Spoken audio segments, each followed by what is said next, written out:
नमस्कार दोस्तों, आज हम लोग पढ़ेंगे प्रश्नावली 9.1 का क्वेश्चन नंबर 11। ठीक है, क्वेश्चन नंबर 11 देखेंगे। क्वेश्चन नंबर 1 से लेकर क्वेश्चन नंबर 10 तक मैंने करा दिया है, उसका प्लेलिस्ट है। ठीक है, आप लोग जाकर उससे देख लीजिएगा।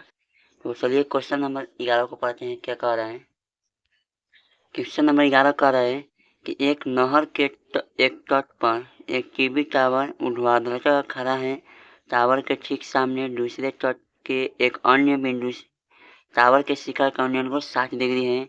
इसी तट पर इस बिंदु से 20 मीटर दूर और इस बिंदु को मीनार के पार से मिलाने वाली रेखा पर स्थित एक अन्य बिंदु से टावर के शिखर का कोण 30 डिग्री है। ठीक है, आकृति 9.12 देखिए, ये आकृति है। ठीक है, टावर की ऊंचाई ये ज्ञात करनी है और नहर की चौड़ाई ये ज्ञात करना है। ठीक है, तो चलिए स्टार्ट करते हैं। बहुत ही आसान क्वेश्चन है, आप लोग को एक ही बार में समझ में आ जाएगा। ठीक है, चलिए करते हैं।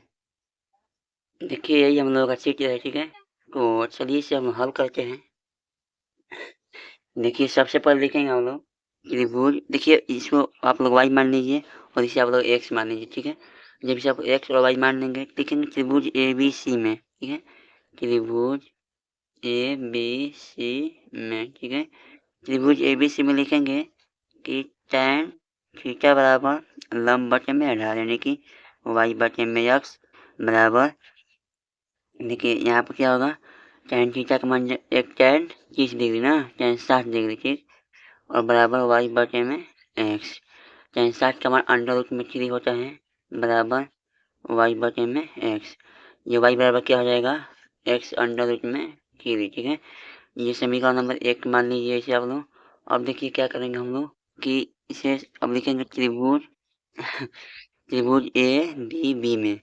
त्रिभुज ए डी बी में। ठीक है, त्रिभुज ए डी बी में tan थीटा बराबर लंब बटे आधार मतलब कि वाई बटे में ये डी बी, वाई बटे में डी बी की जगह देखिए एक्स प्लस 20 लिखेंगे। ठीक है, एक्स प्लस 20। tan थीटा की जगह पर 30 लिखेंगे, tan 30 डिग्री बराबर वाई बटे में एक्स प्लस 20। tan 30 का मान 1 बटे में अंडर रूट में 3 बराबर वाई बटे में एक्स प्लस 20। वाई बराबर क्या हो जाएगा हम लोगों का, एक्स प्लस 20 बटे में अंडर रूट में 3। ठीक है, अब यहाँ पर देखिए समीकरण 1 और समीकरण 2 से हम लोग तुलना करेंगे। तो चलिए तुलना करते हैं। लिखेंगे समीकरण 1 व समीकरण 2 से। ठीक है, समीकरण 1 व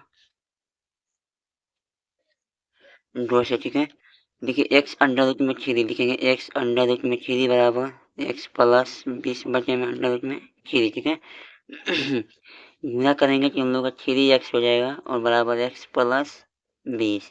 इधर आएगा तो 2x होगा बराबर 20। अब देखिए इसे हम लोग हल करेंगे तो 10 बार में जाएगा। ठीक है, x बराबर 10। ठीक है, x बराबर 10 हो गया। समीकरण 1 में रख दीजिए या किसी में भी रख दीजिए। समीकरण 1 में रखेंगे हम लोग, समीकरण ये है। तो समीकरण 1 में रखने पर लिखेंगे समीकरण 1 में x बराबर 10 रखने पर। ठीक है, x बराबर 10 रखने पर तो देखिए y बराबर क्या हो जाएगा हम लोग का 10 अंडर रूट में 3। ठीक है, इसलिए देखेंगे हम लोग टावर की ऊंचाई 10 अंडर रूट में 3 मीटर और नहर की चौड़ाई 10 मीटर। ठीक है, ये हो गया हम लोग का हल। आशा है कि आप लोगों को वीडियो अच्छा लगा होगा, और वीडियो अच्छा लगा होगा तो वीडियो को एक लाइक कर दीजिएगा और चैनल पर नए होंगे तो चैनल को सब्सक्राइब कर दीजिएगा। मिलते हैं अगले वीडियो में, तब तक के लिए जय हिंद जय भारत।